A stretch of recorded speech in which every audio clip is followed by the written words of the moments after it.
Bagaimana sekarang untuk repeated games yang tidak terbatas atau infinitely repeated games? Misalkan kita memiliki infinitely repeated game sebagai G tak tinggal. Notasi A sama dengan A pangkat T untuk T dari 0 sampai T hingga. Ini melambangkan deret profil tindakan yang diambil oleh seorang pemain dalam repeated games atau permainan berulang yang tidak terbatas. Jadi kemudian payoff untuk pemain ke I, katakanlah UA sama dengan 1 min delta atau 1 dikurangi diskon rate tadi kali penjumlahan dari delta T UI untuk tindakan pada saat AIT dan A min IT ataupun tindakan sebelumnya, di mana T bergerak dari 0 sampai T hingga. Seperti sebelumnya, sama deltanya ada dalam rentang 0 dan 1 dengan memberlakukan himpunan tertutup dan tidak tertutupnya. Nah, catatan penjumlahan ini terdefinisi dengan baik karena delta kurang dari 1. Istilah selanjutnya akan kita perkenalkan atau akan disebut sebagai normalisasi, sehingga utilitas tetap dibatasi terbatas, bahkan suatu ketika atau ketika dia akan mendekati angka 1. Ingat ya, jadi diskon rate itulah yang akan menjadi titik penentu dalam repeated games. Dalam infinitely repeated games dapat dipertimbangkan apa yang disebut dengan trigger strategis. Apa itu trigger strategi? Pada dasarnya ini adalah merupakan istilah yang dipakai bahwa pemain itu atau ada ancaman buat pemain-pemain lain dengan melakukan tindakan berupa punishment ataupun hukuman yang sifatnya lebih buruk jika terjadi penyimpangan dari profil tindakan yang sebenarnya sudah disetujui secara implisit. Tadi ya ada kooperatif, tapi kalau dia karena melihat defect atau menyimpang ataupun dia terbuka atau dia membuka fakta itu akan menguntungkan dia, maka dari yang kooperatif sebelumnya dia kemudian berubah ke defect itu. Nah, itu yang maksud dengan penyimpangan, dan itu akan menyebabkan adanya punishment ataupun pemberlakuan tindakan yang lebih buruk yang bisa terjadi. Nah, istilah non-forgiving trigger strategy ataupun grim trigger strategy ini akan melibatkan punishment selamanya setelah sebuah penyimpangan. Jadi kalau terjadi satu penyimpangan di satu titik, katakanlah di titik T-min 10, kalau ada beberapa repeatednya, maka T-min 9, T-min 8, seterusnya sampai ke periode yang paling terbaru, itu pasti akan terjadi punishment ataupun hukuman, dan selamanya itu berlaku setelah titik penyimpangan. Kemudian non-forgiving trigger strategi untuk pemain I katakanlah akan mengikuti persamaan berikut. Jadi AIT sama dengan komplement dari AI jika AT sama dengan A komplement untuk semua TO, ya, untuk semua TO lebih kecil dari T. Kemudian akan sama dengan AI jika A TO tidak sama dengan A komplement untuk beberapa TO lebih kecil T. Dalam hal ini, A komplement merupakan profil tindakan yang disepakati secara implisit, dan A garis bawah merupakan tindakan punishment-nya. Jadi mana yang akan terjadi punishment? Nah, di sini jika dia ini tidak sama dengan ya. Strategi ini merupakan non-forgiving karena sebuah penyimpangan tunggal dari A garis atas atau komplement menyebabkan pemain beralih ke strategi lainnya untuk selamanya. Mari kita lihat ya, bagaimana terjadinya cooperation ataupun kerjasama dengan trigger strategi di dalam repeated games yang terkait dengan operational dilemma sebelumnya. Kita lihat layout berikut.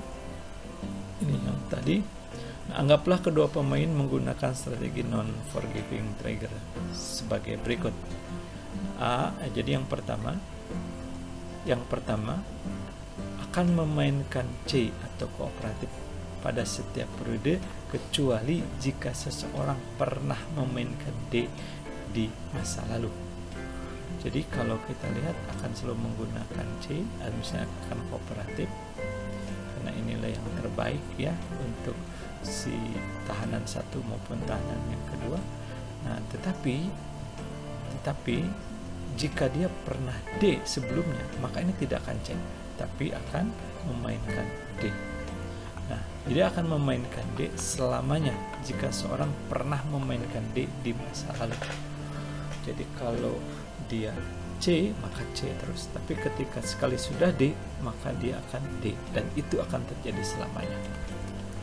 Dapat ditunjukkan bahwa strategi sebelumnya adalah SPNE atau Subgame Perfectness Equilibrium. Jika delta lebih besar sama dengan setengah. Kita lihat step pertama, cooperation merupakan respon terbaik terhadap cooperation. Misalkan sejauh tidak ada tindakan D seperti yang tadi dibilang, selama tidak D berarti akan cooperation. Tapi ketika D sekali maka akan D seterusnya. Kemudian diberikan tindakan S bintang yang dimainkan oleh pemain lain, maka payoff cooperation-nya adalah C ya, 1 min delta kali 1 plus ini adalah diskon pada periode T selanjutnya, delta kuadrat pada periode T berikutnya. Jadi kalau ini disederhanakan menjadi 1 min delta kali 1 per 1 min delta tadi yang diskon rate itu ya, sama dengan 1. Sedangkan kalau untuk payoff D atau tindakan dari D ini adalah 1 min delta kali 2 plus 0 plus 0 dan seterusnya. Lihat dari mana 2? Coba nanti tunjukkan ya, dari nilai yang ada di metrik payoff tadi.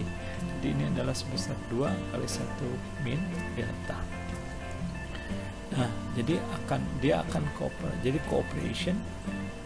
Jadi cooperation akan lebih baik jika 2 kali 1 min delta lebih besar sama dengan 1.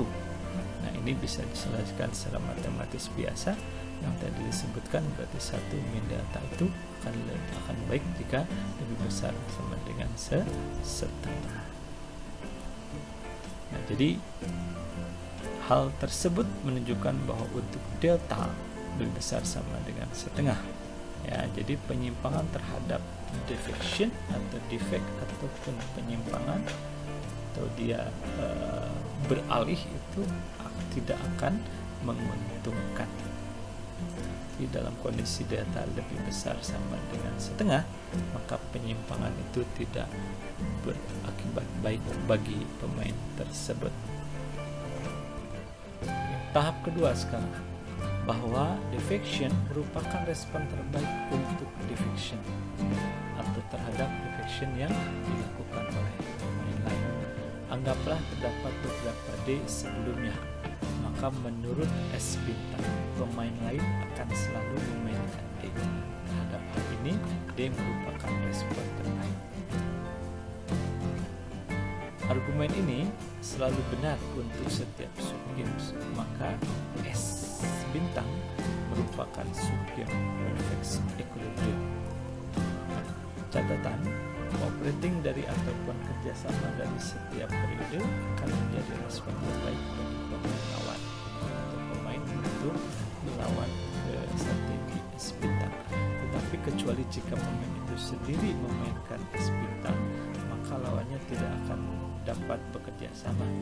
Jadi SPNE membutuhkan kedua pemain untuk menggunakan S bintang. Jadi harus sama, tidak boleh beda. ya, strategi yang diambilnya, baru akan terjadi subgame perfectness equilibrium itu sendiri. Oke, itu saja teman-teman. Mudah-mudahan teman-teman bisa menangkap untuk materi yang kali ini. Materi repeated games ini nanti akan dilanjutkan di sesi pertemuan kuliah berikutnya, karena kita masih harus menyelesaikan beberapa kali pertemuan perkuliahan, dan akan saya sampaikan materinya di kesempatan yang akan datang. Sekali lagi, mudah-mudahan bermanfaat, mudah-mudahan dapat dicerna, paling tidak teman-teman dapat mengambil inti-inti atau poin penting dari apa yang terjadi dalam repeated scheme. Ya, catatan dari saya, meskipun ada sesuatu yang memang tidak ditekankan untuk dijadikan tugas ataupun bahan yang harus dikaji lebih mendalam, saya harap teman-teman bisa mengeksplornya dengan inisiatif sendiri. Sekali lagi, terima kasih banyak. Assalamualaikum